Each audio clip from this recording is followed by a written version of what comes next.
Good afternoon, everybody. I'm Dr. Shweta Goswami, Associate Director of Infertility and IVF Department at Cloud9 Hospital, Noida. Today, the topic of our conversation is unexplained infertility. As the name suggests, unexplained infertility means the basic tests of infertility have been done and there is no major cause that could be ascertained by any of the tests that we've been able to do. So that is going to be the topic of conversation today. If you have any questions, please feel free to ask me. I'd be happy to reply. So I will just start off with a basic introduction of what we consider as unexplained infertility. Now, infertility by definition is any couple who has a problem in conceiving after at least 1 year of planned intercourse and it's not working out. We say we need to evaluate you to understand is there any problem. Now, the basic test that would be done for anybody would be an ultrasound of the woman to see if everything looks fine, the ovaries and the uterus look okay. A tube test or a tubal patency test, which could be a hysterosalpingogram or a sonosalpingogram like we call an HSG or an SSG, to see if the tubes are open. As the male counterpart is as important in leading to problems in conceiving, we have the basic semen analysis that needs to be done if that comes back all right. And of course the very important history, that how long has a couple been trying, what is the woman's age. The husband's age is also important, but the woman's age is very, very important. How long have they been trying, and are their menstrual cycles regular or not. So with all these information, if all of them grossly come back okay, it is labeled as unexplained infertility. But there is nothing unexplained as we can understand. What it means is that grossly everything looks normal, but there are more certain, maybe some other subtle reasons that we need to take into account to consider why a particular couple is having a difficulty in conceiving. And there are three most important reasons for failure to conceive with the cross test coming back normal. One of the most important being the egg quality and the egg reserve of the woman. So what we commonly see is that a lot of times a very important test called anti-mullerian hormone may not be done. In India especially, maybe because of our racial predisposition of getting menopause early in life, we see a lot of young women coming in with no other reports that come back abnormal, but their anti-mullerian hormone or the egg quality report coming back weaker. And that is a predominant reason for failure to conceive in cases of other tests coming back completely normal. Of course, even with a normal AMH, there still could be women who have poor egg quality, and that unfortunately is very hard to ascertain. That's because everything that the egg that is there is very microscopic, and there are just basic tests that can tell us that grossly does things look normal or not. Apart from just the egg quality and the egg reserve, also there are minor hormonal fluctuations, or if we understand how conception happens, that an egg forms every month starting of the cycle, and by day 13, day 14 there's an ovulation that happens. For a number of women, when we start following up their ovulation study, what we call ultrasound follicular studies, you start noting subtle defects that are happening. Maybe some women are not making eggs as healthy and as normal as they should be. Some of them are ovulating too early, some of them do not ovulate. And when you go into depth with all those details with further testing, is when you realize that what we thought initially would be unexplained infertility actually delved deeper, comes down into some minor reasons that we look at for unexplained infertility. Other than that, a second very important reason for unexplained infertility is that any of our tubal patency test tells us that the tube comes back as patent, which means it's open.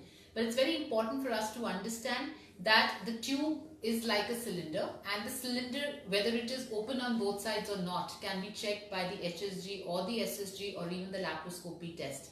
Something unfortunately that science again is not able to determine for us is to tell us that if the tube is functioning well or not. So when we do a follicular study, we look at whether the egg development is happening all right. What we do not understand is that is the egg actually getting picked up by the tube or not, because it's a very microscopic event. It's something that the ultrasound or any imaging modality cannot pick up. And that for a number of women comes back as the primary reason why it's not working out. And then we have to delve into other options of what to do in such a case. Third, though rarely, is that even though the husband's parameters, semen parameters come back normal, there is a normal semen volume, count, motility. However, when we actually subject it to fertilization tests, we realize that the sperm is not able to fertilize the egg very well, or the sperm DNA damage is there, which is why, because of poor sperm quality, we're looking at poor fertilization that's happening. So I would grossly say that's one of the reasons, three primary reasons why we have unexplained infertility. I would be happy to answer any other questions if you have. So I have received a few questions, and I would start with some of them. So first question Ritu is asking is, what causes unexplained fertility issues and what are these issues in men and women? So to summarize, just as I mentioned right now, even if infertility is so-called unexplained, we have to delve into further testings like the egg reserve, the anti-Mullerian hormone, the egg quality that we need to work upon, the tubal functioning test, and the husband's semen functionality test, which need to be done. And these are the issues that we need to cover for unexplained infertility.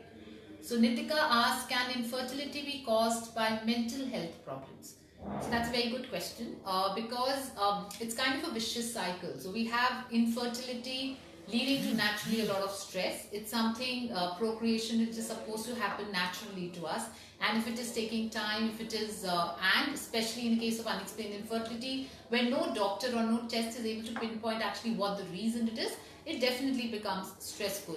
And the stress as such leads to release of endorphins or other hormones, which we know can further lead to decrease in conception rates and therefore leading to infertility. So yes, I would say in parallel with what treatment we're doing, in parallel with whatever we're focusing on in terms of our lifestyle changes, trying to cut back on the mental stress to whatever degree is possible, trying to do some meditation, yoga, maybe involving ourselves in any thing like listening to music, doing arts that can actually bring down your stress levels would go a great way in helping you conceive faster.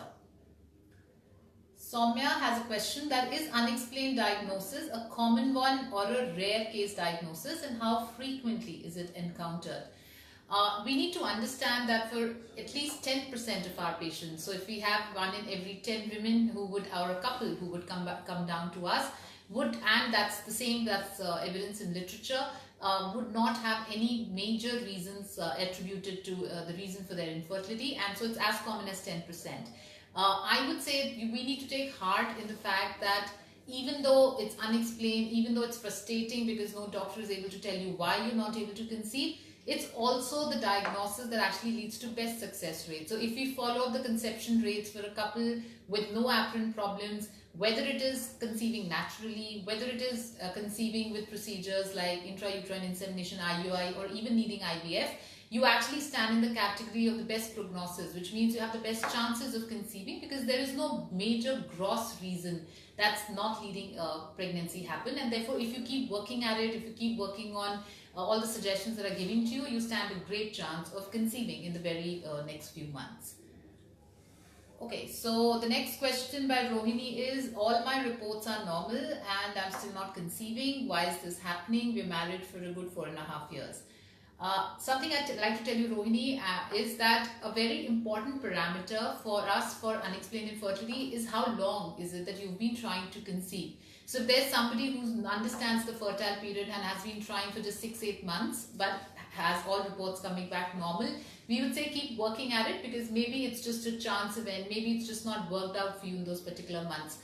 As and when our time duration of conceiving goes on increasing and probability of having taken some treatment is not working, that's when we start feeling there are maybe more subtle reasons at work. Maybe the functionality of the tube is at problem. Maybe there is an egg quality problem which might end up needing advanced treatments like IVF. So I would say, how long have you been trying? So somebody who's been trying for more than 3 years, with minor procedures done, with basic tests done, maybe with a laparoscopy done, and still unable to conceive, we would start again to evaluate that where are things going wrong. So yes, if you've been trying for more than 4.5 years, we would have to go into detail of all that you've done. But if primarily everything looks fine, you've done basic procedures like trying to take medications for ovulation, trying to do follicular studies, tried 1 or 2 IUIs, we really need to start thinking here, and of course recheck your egg reserve, recheck your anti-Mullerian hormones to see where it's going. So the time that you've been trying is a very important characteristic for us. The next question that Veena is asking is how to increase the chances of pregnancy in a PCOS patient. So one, we need to again understand PCOS is a syndrome. It's a sign of a hormonal imbalance. So that kind of patient actually doesn't really fit into unexplained infertility, because when we talk about PCOS, we actually know that yes, there are subtle problems in hormone development, egg development, that are making it difficult for a PCOS patient to conceive. And therefore, for PCOS, basic treatment procedures like what we call ovulation induction, that you give medicines, you sometimes combine medicines with injections called as gonadotropins, which are given to boost the egg development. Follow it up with follicular studies, and for about 60 to 70% of the patients, that alone should suffice and should help them procreate naturally. It's only maybe a 10-15% of PCOS patients where either the PCOS is very severe or these simple treatments haven't worked, is when we have to look at further options or any ART procedure. So Shruti asks, facing this problem and not able to conceive from the last 2 years, what could be the possible reasons? I think I've kind of answered that yes, if you've been trying for 2 years, all these tests have come back normal. We need to now evaluate on these 3 lines of whether this is a problem, and we need to start at least getting into some treatment procedures like what we call super ovulation IUI, which means giving you medicines and injections for helping you make maybe more than one, that is about 2 or 3 eggs in a month, clubbing up with an IUI, which would help to time ovulation very well, and hoping that such procedures would work for you. Netra asks, what is the solution for complete cure of hormonal imbalance? So it's actually a whole package, I would say. We have to look at our medicines to help you make eggs. We have to look at diet as a very important part, especially somebody who even has a tendency for PCOS, trying to lose weight, trying to exercise regularly, trying to lose the abdominal flap. So sometimes we say, oh, we're not able to lose weight. You may not be able to lose weight, but if you can focus on your abdominal inches and actually lose a couple there and work out in the gym, focus on abdominal exercises, that would really help. Taking diets like antioxidant rich foods, so you have to take almonds, walnuts, flax seeds, focus on taking green vegetables, focusing of course on taking more healthy diet is something that would really be very helpful. The next question by Jyoti is, can PCOD lead to infertility? So yes, it's actually one of the most common reasons for infertility, because PCOD is not a disease, it's not cyst in the ovaries, it's basically a hormonal imbalance where the basic fundamental of conceiving is that you make a proper egg which starts to form, a follicle becomes about 18 to 20 mm in size by day 13, 14 or mid-cycle, and ovulates. Now this basic ovulatory function is not happening all right in PCOD, and that is why yes, it is one of actually the primary reasons of infertility, and about 50% of the patients who would walk in and say have a difficulty in conception would actually end up having a mild to moderate degree of PCOS. So, and again, the treatment is very simple, and that itself should suffice for most. Nishika asks, what causes infertility? So like I mentioned in the beginning, we're trying to evaluate 3-4 things that can lead to infertility. 1, age of the woman is the most important reason. Second, if there is normal egg development happening or not, so whether you have a hormonal imbalance called PCOD or not. And one of the most important parameters there is, do you have regular cycles? So if somebody has regular cycles, by and large we can say that egg development should be okay, even though we need to do further tests and ultrasound to confirm if that's happening. A third, male factor can be as important as 30 to 35% of all cases of infertility. So it's extremely important to ask the husband also to do a semen test to make sure that's not something that's a problem. Tubal blockage due to infections like pelvic inflammatory disease or PID, tuberculosis, that's common in our country, endometriosis are other reasons that can lead to infertility. So Neetu asks, is a conception possible with unexplained infertility and how? I have PCOD, my reports are normal, but I'm not able to conceive. So again, Neetu, I'd say here that it's very, very important for us to differentiate. Do you have PCOD or do you have unexplained infertility? Because if you have PCOD, then the reason doesn't remain unexplained at all, right? But assuming if you have regular cycles and your tests show us mild PCOS, then we need to focus on good follicular studies, give you medications, give you injections, monitor how your egg development is happening. Is the follicle maturing at the right stage? Is it ovulating on its own? Or do we have to give injections like an HCG trigger to facilitate ovulation? That has to be the focus in a patient with PCOD, where we think that might be the prime reason why pregnancy is getting difficult. So Nisha asks, if the lady had a baby once, can she be infertile now? It's an interesting question. Actually, secondary infertility is what we call it. So that means women who had no problem in conceiving earlier have a problem conceiving when they want to conceive a second child. So yes, it's quite common. In fact, nowadays if we see about even as high as 20-25% women who've already had a child may have a difficulty in conceiving now. One of the prime reasons again being that as women are now tending to delay childbearing because of late marriages, because of our career challenges, etc.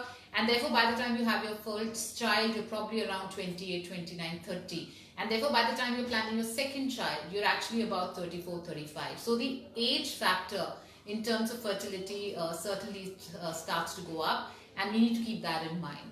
Even if you've had a normal pregnancy, it's also important to get a husband's test done, because for again the lifestyle issues that could have led to a difference in semen parameters. Also, after any delivery, some infection can happen, or after cesarean sections, which are surgeries, the tube blockage is also something that's known to happen. So yes, definitely it's not like if you've conceived once, you wouldn't have a problem conceiving. Also, a lot of women might just cancel the pregnancy, or else like kind of terminate a pregnancy when they don't want it, when the child is very small. Again, those DNC procedures or termination of pregnancies might make it difficult to conceive the next time around. So we need to keep those things in mind. So Vikram asks, so is unexplained infertility actually a better diagnosis? So I would say yes, in a way it is, because we don't know which procedure might help you in the end, and you might even end up needing an IVF if there are more subtle things that are not leading to a problem. But in case you have a very poor sperm count, if in case you have a very poor ovarian reserve, which is low AMH, in case you have really badly damaged tubes, the chances of success of trying to for something to work out naturally actually go down. So yes, I would say that definitely having no major reason is always a good thing, because you might have to move over to things like an IUI or an IVF or an ICSI, but for a lot of patients it would work out and most would go back with a baby. So unless the unexplained infertility detailed workup tells us some of these other problems that we are looking at, these problems, mostly science and technology should be able to take care of that. Pragya asks, how are unexplained fertility issues diagnosed? When should we seek medical intervention? So again, as we said, so infertility is if you've tried for a good 1 year and it hasn't worked. And after that, the basic test should be done, including an AMH, which is very, very important a parameter, especially because in women, we see that the egg quality comes back low for a lot of people. And the reason it's important to know for us is also, in case the AMH is low or the egg reserve is coming back low, you actually need to fast forward your treatment plan, because we understand that science cannot change that. We cannot really let your egg reserve get better too much with medications except for a marginal improvement, and therefore we need to start planning treatment faster, because we need to get our results coming in before the egg reserve even goes down further. So yes, we need to get to doing those tests.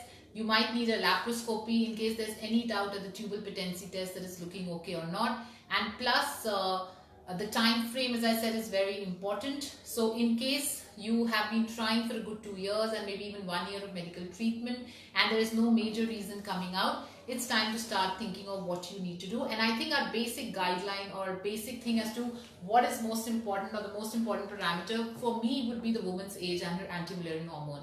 So if she has good egg reserve, I would say, okay, let's keep trying on our own, we're in no hurry. But if that has started to go down, you really need to fast forward your steps towards treatment. Sona asks, can PCOD lead to infertility? What is the probability of getting pregnant after that?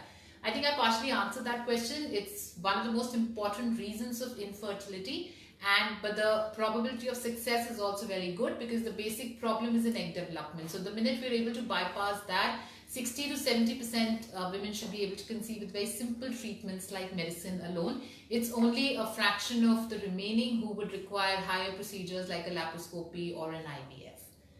Nisha says, can infertility be prevented? So two main things here. One, we're looking at age of the woman being one of the most important reasons why it's becoming harder. So yes, you can prevent it by trying to start conceiving early. depending on our lifestyle conditions. Second, infertility is also kind of a lifestyle disease, so we need to work on our lifestyle modifications. So better diet, better exercise, focusing on the more natural things is something that would definitely help prevent infertility. But all said and done, there are couples who have the most favorable of lifestyles. There are couples who come in very young, and still there might be other reasons that is beyond anybody's control. And those faults come up, then you have to plan treatment accordingly. But time is a big essence as far as infertility is concerned, because any treatment procedure done timely within our right age really is very successful, and things just start to go down the lane if we prolong it too much. So I think that is something that we need to keep in mind. Shifali asks, if the diagnosis is unexplained, what are the treatment options available? So the treatment options that are available for us is one is what we call expectant management, that we don't really do anything. If all your reports, even the detailed reports like the egg reserve, are coming back normal, maybe there are cycles in between that you can skip and just try naturally, because seeing a doctor every month also just stresses you out too much. Other than that, we have to look at options like superovulation, IUI, which I just mentioned. We give medicines, injections to help boost the egg development, maybe lead to 2 or 3 eggs forming up, and timing it with the intrauterine insemination, which is the most important date that the ovulation is happening. If nothing else is working and you've been trying for a good 2.5 to 3 years without any major reason, and the medical treatment seems fine, you need to move over to IVF or ICSI. That obviously becomes a treatment option, again because it would bypass these subtle effects. So how does IVF really help is that if the tubal functioning is a problem, IVF bypasses it completely. So you have the tubes, whether they are functioning or not functioning, you have the eggs coming out, the embryo being created in the lab, and so the tubal functioning problem is taken care of. When it's the rare male factor problem that they might not be able to fertilize, now we have treatment procedures like ICSI, which is intracytoplasmic sperm injection, which can bypass in case the sperm is not able to naturally fertilize the egg. Again, things like egg reserve, we take out the eggs together, we get to know which egg quality is better, and overall whether our egg quality is good or not. So yes, IVF does become the last treatment option for people where everything else, including minor treatments, have not been able to help us. So Suman asks, is infertility becoming more common? So as I just said, yes, it is. And I think our lifestyle and the fact that we are, as women with childbearing later in life, getting married late, has a lot to do with the fact that infertility is getting more common. Another reason why we think or probably hear about infertility now is that people are also more open about it. Earlier it used to be like a bigger social taboo. Now women and men both are more forthcoming in coming up that yes, we have a problem, because we know there is technology at hand that can help us. And somewhere, yes, because of that, there is a perception also that probably infertility is more common. But with our extra stress at workplace, the erratic work timings that we have, they've all contributed somewhere definitely to infertility going up. So Nisha asked, does stress cause infertility? I think I answered that question also, that yes, it's like a vicious circle. Infertility induces stress in us. In turn, the stress would also further aggravate infertility. So there is no very concrete data that says it's definitely doing that. But yes, the more we try to de-stress ourselves, whether it's yoga, meditation, whatever helps us, getting into our hobbies, inculcating that, taking our mind away from the fact that we're not able to conceive, I think would go a long way in helping you conceive faster. Madhu says, how much time frame is required from diagnosis to treatment with such issues? So as I again said, the timeline is a very important thing for us. So the diagnosis can happen within a month's time with all the procedures being done. You then have to wait and give time to nature for things to work. So if the other reports and parameters and ages are by our side and all is coming back okay, I would say we have to give it another 1 year from there. But yes, within that 1 year time frame, with everything not working for us, we need to then consider what is really going wrong and delve deeper and maybe plan higher treatments.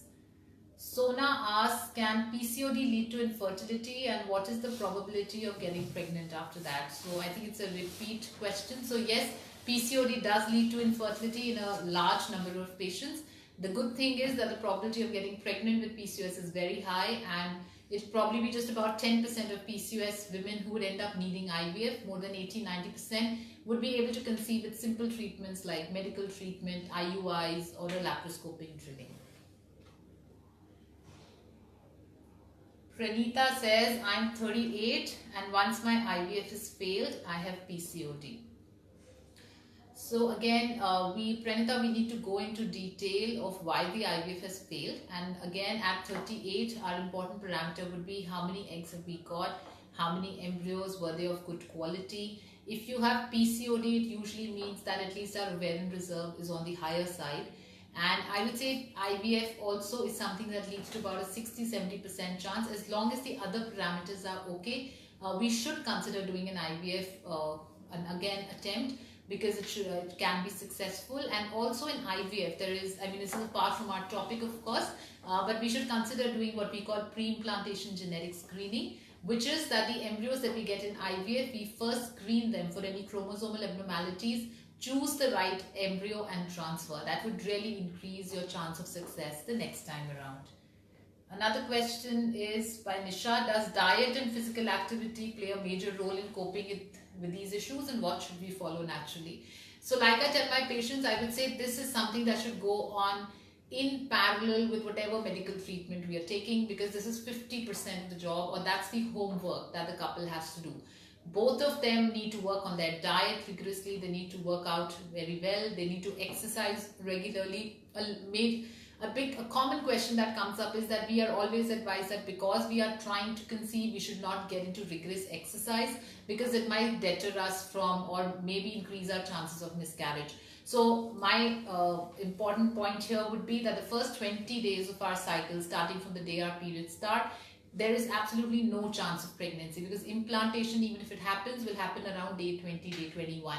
So we have to divide our exercise in such a routine that the first 3 weeks of our cycles, we get into rigorous exercise. That includes abdominal exercise, that includes yoga, pranayam, Kapalbharti, whatever we think we believe in. The last 10 days is when we need to focus on just doing light exercise or mild cardiovascular exercises like walk or treadmill. But that's very important. Apart from that, the exercise, the diet part, whichever you believe in the holistic therapy that you think will help in terms of increasing your chances of improving your egg and sperm quality, is something that we must do. So lifestyle wise, smoking or nicotine in any fashion is a big no. We should try and cut down on our caffeine. We have to try and lose weight if our BMI is on the higher side. Plus, of course, very mild, moderate amount of alcohol is allowed. So the diet and lifestyle go hand in hand here. Apart from that, if you believe in yoga, if you believe in Zumba, if you believe in acupressure, anything that we think would help increase our gamete quality, because one of the main reasons for delay in pregnancy comes down to poor egg and sperm quality. So that is in our hand, and that we have to work upon by exercising well, by taking the right diet, and by following the medications that have been given to us. They're all working in tandem for only one goal, that we have better gamete quality that can help us procreate faster. And the word is faster. In unexplained infertility, treatments can help, but the point is, what can help me get pregnant quickly? That's the point. So Rakhi says, hi doctor, what are the chances of getting pregnant with unexplained infertility? Again, as I said, they are usually very good. What you cannot determine with unexplained infertility is whether simple treatments will work, or if it's a more minor problem, would you end up needing procedures like IUI or IVF. But for a lot of women, I would say again 80 to 90% women, they would be able to conceive with either simple procedures or end up needing an IVF. So even at IVF, if you're young, you have a good egg reserve and the rest of the reports look fine, you stand a good 60-65% chance of success every month, which means out of every 3 such women, 2 will conceive in that month. So there will be some couples who would have tried for 5 years, 10 years, and things would have not worked out. But in that particular month, it would just work out through IVF. So yes, we don't know which procedure will help you, but overall unexplained infertility, it really helps. The only reason where science gets stuck is when we do an IVF and we don't get good quality oocytes. And that could be one of the reasons why it hasn't worked out for all these years. And then you have to again work on trying to get your egg quality better, or last option, egg donation, etc. to be considered. But very, very few women will end up needing advanced procedures like that. So Nisha says, what are the signs of not being able to have a baby? So I think that's quite simple, that you would get your periods every month. So if you're trying and if things don't work out, you would get to know, because you would be getting your periods regularly every month. And of course, the urine pregnancy test would be negative. So Rani says, can you help us understand that does unexplained fertility issues leaves IVF as the only treatment option, or what are the other probable treatment options? So as I said, IVF would be the last option, but yes, to be considered if other simple procedures are not working out. And we need to plan IVF in a well-timed fashion. You know, so if you're about 32, 33, things haven't worked out for some time, maybe try a couple of months, is not working out, move to IVF sooner. Because the biggest problem that we still face with IVF, or science faces, is that we cannot do anything about your egg quality or reserve. So if you are beyond 35, 36 or 38 and the egg reserve has started to go down, even the IVF success rates per cycle go down. So it's very important to understand, if you've tried for a good 1 or 2 years and things are not working out, you need to plan IVF. It's not the only treatment option at all, but it's something that has to be considered if simple treatments, and I would say about 3 to 6 months of good meticulous medical treatment, and if simple treatments are not working out, then yes, you need to consider IVF as a treatment option. So Rakhi says, a friend of mine wants to know if there are any home remedies that can work in the long run, and is there any natural way that can help overcome such issues. So again, because it's basically unexplained infertility, there is no major problem. We have to keep trying naturally and try all the natural remedies and the lifestyle measures that I just mentioned. There are so many of our patients who, unfortunately, where even if IVF hasn't worked, and then keep trying on their own, and still things will work out. So very, very, very important for us to understand, not to give up hope at all, because there are no major reasons that we're looking at as a problem of conceiving. So Partho says, I read an article about unexplained fertility being caused due to DNA damage. So what does that mean? So that's another good question. So importantly, for the sperm especially, the semen parameters might come back completely normal, but sometimes you find poor sperm morphology. And there are also further testing if required, especially in a case of unexplained infertility, would be to do a test known as DNA fragmentation test in the semen. So what that tells us is that due to higher oxidation or poor antioxidant capacity of the semen, you have a lot of sperms getting damaged due to the free oxygen radicals, and that's known as increased DNA fragmentation. So yes, in a patient with overall unexplained infertility where no other reason comes up, the sperm morphology seems to be on the lower side, is somebody where doing these tests like DNA fragmentation tests. Also, for somebody who has had recurrent miscarriages and unexplained without any particular reason, DNA fragmentation test would be very useful. And so that if it comes out, then again it says that yes, because the sperm DNA is damaged is what is leading to difficulty in fertilization and conception. And therefore again, taking antioxidants is something that would be very much important in such patients. Sona says, what can be the early signs of infertility? So I would say your age at which you start trying is very important. If there are any symptoms like, like for example, we say infertility is if you've tried for 12 months and it hasn't worked out. But anybody who has very obvious reasons of thinking that there might be a fertility problem should see a doctor sooner. So that would be somebody who's over 35. That would be somebody who has very obvious irregular periods, where the periods are not coming regularly. That would be somebody who's either the wife or the husband has a history of some surgery or some medical treatment that they've taken, any treatment of tuberculosis in the past, any history of premature menopause in the family, maybe the mother has had menopause very early, any history of having any radiation, chemotherapy. So those are the kind of patients who should not wait even for like 1 year to go before they meet the doctor. It's very important to get the medical evaluation getting done early. So Nisha says, how long does it take the average couple to conceive and when should one seek help? So there's a word known as monthly fecundity, which means what is your probability of conceiving in a particular month. Now for any absolutely fertile man and woman, also by nature for human race, it's set to about 18 to 20%, which means you are trying perfectly at the right time, you have good egg development, good semen parameters, still the chance of your conceiving in that particular month is about 1 in 5.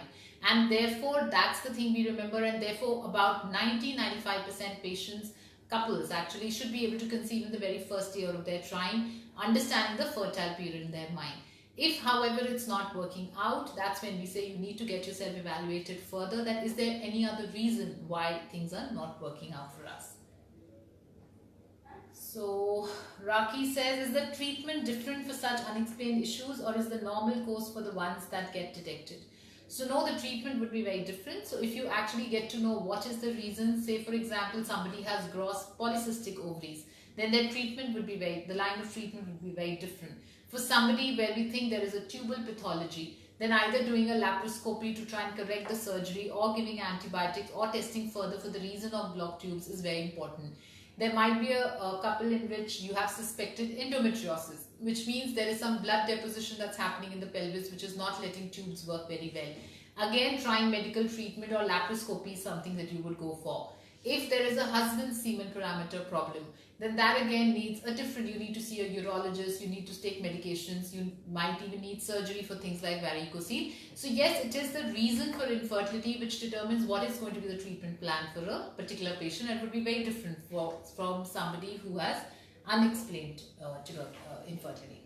So Rishikesh asked, Doctor, how does tuberculosis cause infertility and how can that be detected? Now, tuberculosis 90% of the time from an infertility perspective, or genital tuberculosis, would affect the fallopian tubes. So if somebody has had a history of tuberculosis in the past anywhere, which could have been in the chest, which could have been in the bone, which could have been in the lymph nodes, by secondary infection, there might be silent affection of the tubes and or sometimes the uterus also, which makes it difficult for some couples to conceive. And the problem with tuberculosis is both there is under-treatment and over-treatment here, because our tests are not extremely 100% accurate in telling us that in which particular patient do we really have tuberculosis or not. So the diagnosis and the clinical management is actually decided taking into consideration everything: the past history of the patient, the current blood reports, the current biopsy reports, if we've done a laparoscopy, the laparoscopic findings. But again, the most important thing in our mind is that whether the uterus is still healthy, it's not got scarred because of tuberculosis, and plus are the tubes healthy. So for tuberculosis, those would be the two most important things that we would keep in mind. So Sadia says, can a PCOS patient who has very heavy periods conceive? If not, then what is the treatment? So like I mentioned, for a PCOS patient, any kind of irregularity, now whether it is not getting periods on time, which could be very early, every 15 days, or it could be very prolonged, like 45 to 60 days. It could be very heavy periods extending for more than 7 to 10 days a cycle. It could be very light bleeding, which means you're getting periods on time but very scanty. All of them are suggestive of some disorder or some problem in egg development and definitely needs evaluation. And if we see that, then from a fertility perspective, again, we have to do their hormone check depending on their hormone levels, give them medications, injections, and get the egg development right. Because once the egg development gets back okay, you can conceive, and even if pregnancy doesn't happen, unfortunately, in that cycle, at least your cycles should start to get regular on the medications. So Rakhi asks, are less invasive or more conservative treatments available? Yes, definitely. So the first thing to try out is with lesser invasive or medical treatments. But as I said, time is the essence here.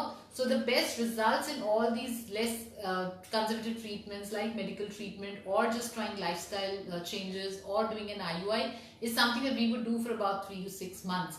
And the best results would come back in those first 6 months. And if things are still not working, that's when you need to start considering going on to the next level, because the results of these things start to plateau then. So Sona asks, how can we prevent ourselves from not having PCOD so that we don't suffer? So that's another good question. And for PCOD, we actually say, let's catch them young. So the actual best time to try and prevent the future consequence of PCOS is at the level of the teenagers.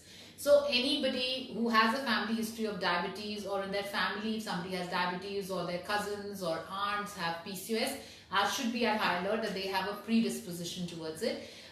Puberty is the time when you tend to put on a lot of weight, and that's what we have to try and prevent at the teenage level. That if they put on weight at that time, to keep exercising, they don't put on weight, then the PCOS consequences are much lesser. So PCOS is like diabetes.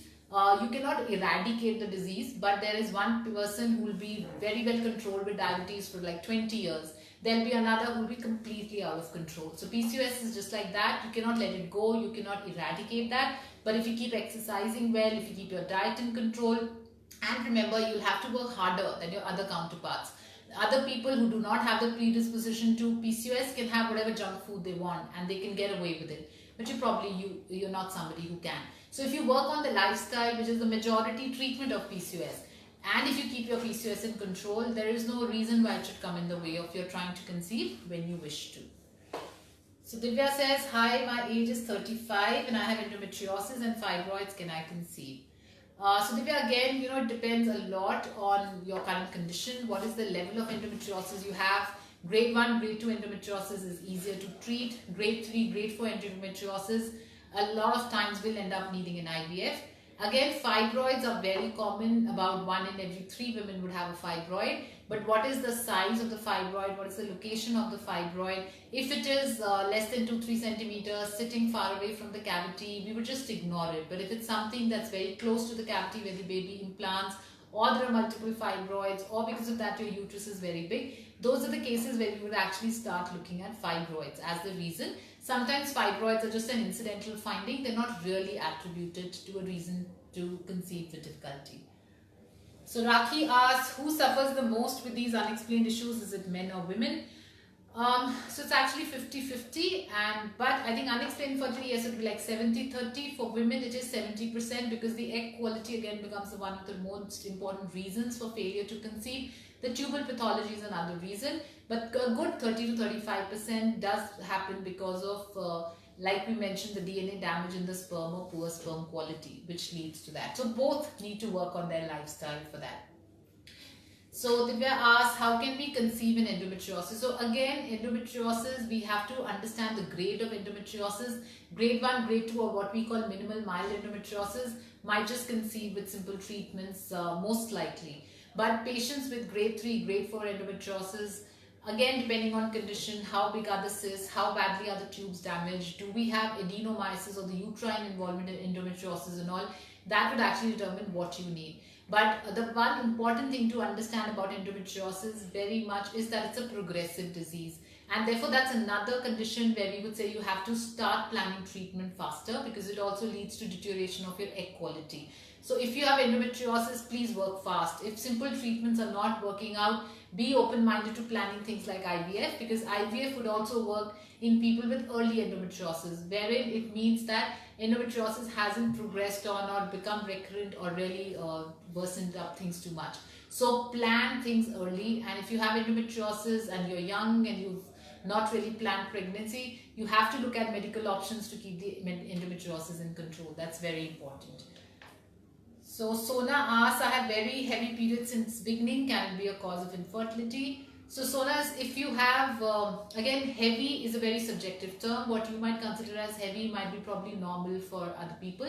A baseline ultrasound scan is something that we must do to rule out fibroids or PCOS or any other major reason. If your cycles are regular in about 4, 5, 6 days, and they're okay after that, and they're not importantly irregular, you don't get periods in between, you don't get very, very irregular cycles, it might not really be a problem. But a baseline ultrasound scan and some hormone tests would be a good idea to do in that case. So Rakhi says, a friend of mine is overweight and around 39. She's trying to conceive but another. So is her weight and age the reason? So age, very, very importantly, yes. Because at 39, as I said, the age starts to become a very important factor right after 39. And up to 35, I'm sorry. And at 39, what is her anti-Mullerian hormone status, and even otherwise, the woman's age is very important. So the weight issue, she has to exercise and try and lose weight as much as she can. But I would say her age would be paramount in determining what she needs to do, because she needs to act quick now for sure, because we don't want to land up needing options like egg donation as the only answer to our concerns. One of my friends has not conceived yet after 9 years of marriage and all tests are positive. What you will advise, doctor? So yes, if it's been a good 9 years, Again, her age and AMH would be important for me, but I would say she's somebody who should consider IVF as an option, depending on what all treatments have been tried so far. If they've tried everything else, they've tried medical treatment, they've tried IUI, and all reports and tubes and husband's report all comes back normal, there's somebody whom IVF would definitely be able to help, so they should consider that as an option. What are usually the reasons that infertility doesn't get detected? So we discussed that at the beginning of the session, that there are three prime reasons. One, there might be a problem with egg reserve and egg quality that have not yet been detected. Two, the problem with the functionality of the tube, that the tube might be open but they might not be functioning very well. And third is the sperm function, which means the semen parameters may be normal, but they are not able to fertilize the egg. So these are the three most important reasons why they're not detected. I'm a known case of thalassemia, but my husband is normal. Can it be a cause of infertility? Usually not. Thalassemia minor with husband normal. The only thing is that 50% of your children will also have thalassemia minor, but it shouldn't really be a prime reason for infertility. What is premature ovarian aging? It's now widely believed that ovaries age in a very specific pattern. And how does it affect the entire treatment option? So just as I mentioned, the AMH is a very important parameter to guide us on that. If your anti-Mullerian hormone or your other egg reserve tests come back normal for your age, then we'd say it's good. If it's coming down, then it's something that is definitely a concern and probably one of the main reasons why you're having a difficulty in conception. In fact, it would bring down your monthly fecundity rate, which would mean that every chance of you conceiving naturally or with any treatment option would or might also go down because of that. Do you think these hereditary unexplained fertility issues can be hereditary? So difficult to say. Again, if there is a tendency towards mild PCOS, yes. If there is endometriosis, again, these can be hereditary. But again, if it's just a tubal factor, it may not be. So again, the actual reason for the unexplained infertility would also tell us if it's hereditary, but it doesn't necessarily have to be so. What is the normal time frame in which a lady can get pregnant while trying to conceive? We tried for 6 months now. Shall we consult a doctor now? Yeah, so right, as I said, if you're below 35, your cycles are absolutely regular, there is no medical surgical treatment to suggest otherwise, and you understand your fertility period, there's no problem in trying naturally, I would say you could give it another 2 to 3 months. But if you're above 30 years or so, it would be a good idea to at least get a basic evaluation done now, especially your egg reserve test, to see if everything is okay. So Rakesh said, does DNA damage to a sperm cell means the child born it will have problems? So theoretically, yes, the chance of having some urogenital abnormalities in the child can go up by about 1%. But again, nature is a much more important evader than us all. And therefore, mostly these either the pregnancy wouldn't happen or would result in a miscarriage. So the chances are very little. It's more to do with whether we'd be able to procreate or not. But theoretically, yes, the chance would go about by 1%. Are there any specific tests to determine the root cause of such unexplained issues, and do you recommend tests for both the partners together for diagnosing the real cause? Of course, we have to test both of them. And as I said, the further test that we need to delve into, if they've not been done before, is an anti-Mullerian hormone, probable a laparoscopy or another tubal test to see if the tubes look fine, the sperm function test, including the DNA fragmentation test. So these are 2-3 tests that need to be done. There is no end of tests in infertility. You might do things like an ERA, which is the endometrial receptivity assay, but just doing the first 2-3 tests would be good enough to tell us if grossly things look fine or not. How is the quality of eggs determined? AMH or any other hormone parameters like follicle stimulating hormone, FSH, the antral follicle count on the ultrasound are the best ways to tell us about the quantity of the eggs, and they're also an indirect measure of the quality of the eggs. Unfortunately, no matter what tests we have, cannot actually accurately diagnose the quality of the eggs, and it's most likely accurately diagnosed only at the time of IVF when the eggs actually come out. So we have to keep working on it on an empirical basis, keep working on our lifestyle, assuming that maybe that's the reason when everything else seems to be normal. Can immotile sperms be viable? My husband has low sperm motility, but the count is normal, and my tests are normal too. So there's a very rare entity known as Carter-Giner syndrome, which is immotile cilia syndrome, where you might have normal counts, but all the sperms are immotile. So there are further specific tests that are done, which are known as the sperm viability test, to know that if it's just that the sperm is immobile or it's actually dead. So if you have all dead sperms, then it's a sign of some kind of an infection and that needs treatment. If it's an immotile cilia syndrome, then ICSI is the only treatment option in such cases. Are there any risks involved with such treatments offered for infertility? So like any medical procedure, there would be risks that would be told to you, but they are far and few in between. So even procedures like IVF can have minimal risks involved, like ovarian hyperstimulation syndrome, which is the OHSS, or very rare some complications happening at the time of egg retrieval, but they're very far and few in between. So they're primarily kind of safe procedures. Of course, we don't know if for sure things would work out or not, so it's a gamble kind of a thing, but it's not a major risk issue for sure. And how do sperms get damaged and lead to fertility issues in men? Again, there are a lot of genetic factors that we don't know, but a lot of it is also lifestyle based. So taking nicotine, caffeine, our lifestyle issues, our stress, that is something that has led to, again, the pollution that we are seeing, the adulteration that we have in our food that we're having, they're all affecting the DNA. And sperms are one of the most vulnerable cells in the body, and they tend to get affected first before every other health parameter comes back normal. So somewhere our environment is also influencing the way we're looking at the high sperm DNA damage. Can history of diabetes in family be a cause? Yes, because it does lead to a predisposition of polycystic ovaries, and that could be a more subtle reason of being an issue for sure. Does the loss of one testicle mean the sperm count will drop, or that the other one will be under more strain of sperm production? So usually our studies would say that the other testicle should be able to cover up for it, even though we might find overall lower counts. But as low counts as 15 to 20 million per ml should be able to have no problem in conceiving. So I would say that should not be a big issue. But yes, any such history, a semen analysis must be done quickly. Can frequent UTI be a cause for fertility issues in women and men? Yes, again, because urogenital, or the urinary and the genital area, are very close in proximity to each other. Any kind of infection can lead to blockages in the tracts, can lead to poor egg and sperm quality. So yes, they need to be meticulously treated for sure. I have read about HPV virus infection causing infertility. Are there any other infectious agents that can cause infertility? So HPV virus is a sexually transmitted disease. It's not so commonly related to infertility as much as it is to cervical infection and cervical cancer.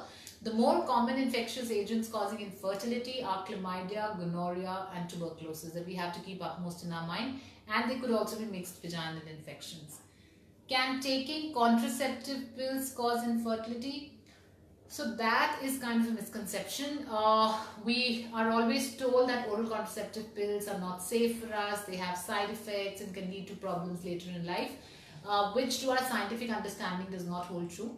In fact, for patients with women with tendency for PCOS, if you've taken pills for a long time, it would actually keep your hormones well in check.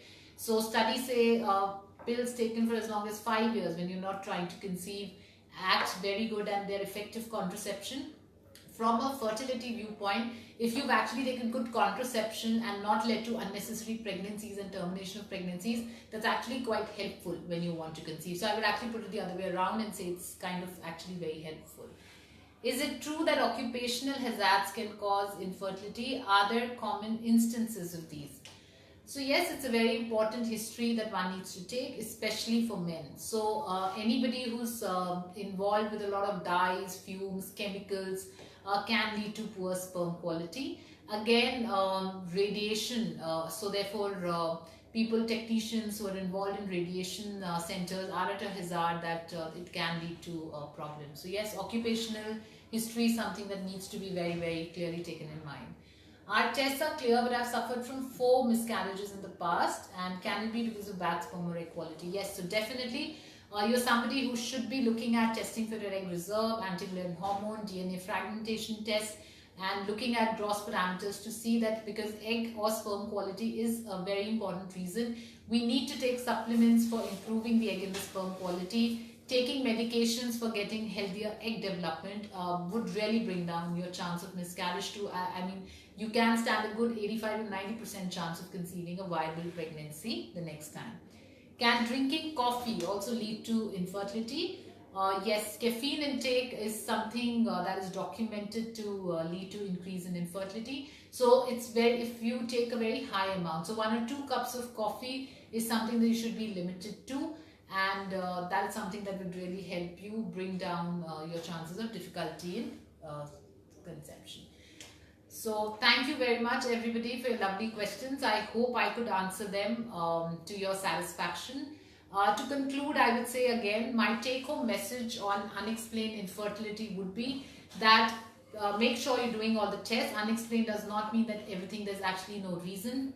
Please look at the egg reserve test having been done or not, anti-Mullerian hormone. Look at, in depth whether your tubal patency, the tube reports look okay or not.